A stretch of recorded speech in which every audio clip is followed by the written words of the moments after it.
چقدر تو هستی که خدا بهتر میداری که من پنشیری هستم بهتر، چقدر تو که خدا میگه ما بگرامی هستم بهتر، ما کوهستانی هستم بهتر، ما قنداری هستم بهتر. در بین شما می مشکل است.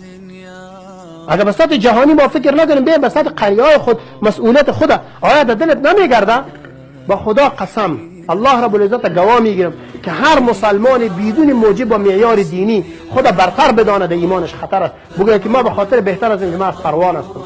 مردم پروان فلانی هستند، ما از پنشیر هستم، ما از قندار هستم، ما از کاپیسا هستم، ما از ننگرهار هستم، ما از پکتیا و لدی و دی. دا نمونه چی دی؟ دا نمونه فقط و فقط دیو دیل پاردی ایتا دا تذکره که معلوم سی جته کم جای در افغانستانی ما، در افغانستان در کم جای مثلا در غوربندی ما، مثلا در بگرامی ما، مثلا در وطپوری ما، مثلا در ننگرهار در پلانی جایی ما. دا فقط دا نمونه ده معرفت لپاره و بس، از این که ده اضافه ارزش نداره.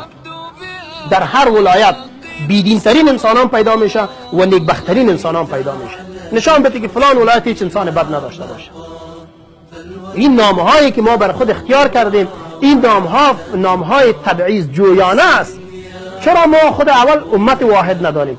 باز که از امتیت به پایین آمدی، قبول کردیم که همین جغرافیا خواهی نخواهی سر ما تحمیل شده، همین جغرافیا را باید بپذیریم. همین جغرافیا امروز اقلا به می جغرافی دیگرها به خاطر جغرافیش کار میکنن. و تو افغان کار نمیکنی، روزانه قربانی داده میری. 50 سال است که قربانی میدی. کاش که 10 سال می بود خلاص میشد اکثرا، 20 سال می بود اکثرا خلاص میشد، یک نسل اولادای ما حرام میشد. ولی چنان تخم در بین ما و شما پاشیده و ما او تخم زرع میکنیم، خپل منگای کرو هغه ته وده ورکو چې دا تخم دی منگل مسایم باید آرام از ژوندونه کوي. ایمن نواسه ما باید آرام زندگی نکنه. و ایره کی میکنه؟ ایره من و تو میکنیم مستقیم. دیگرها زیاد ملامت نیست، با تو زیاد ملامت هستیم. چرا؟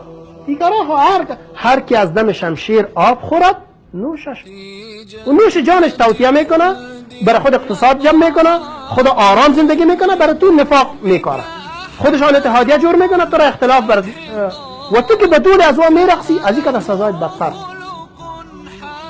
ها؟ و کس ملامت نمیکنه و میبینی کار منظم دارن. اقتصاد جهان به دست خود گرفته، شریان های اقتصادی از آن خودشان است، جریان های سیاسی از آن خودشان است، تکنیک و معجزه تکنولوژی از آن خودشان است. پس ما چی داریم؟ خب دنیا سر همین چیزا میچرخه. همین دنیایی که ما زندگی میکنیم یا شریان های اقتصادی است که پیپ های کلان اقتصاد با شکم های زوردارای جهان و کشورهای مستکبر و زورمند جهان میره.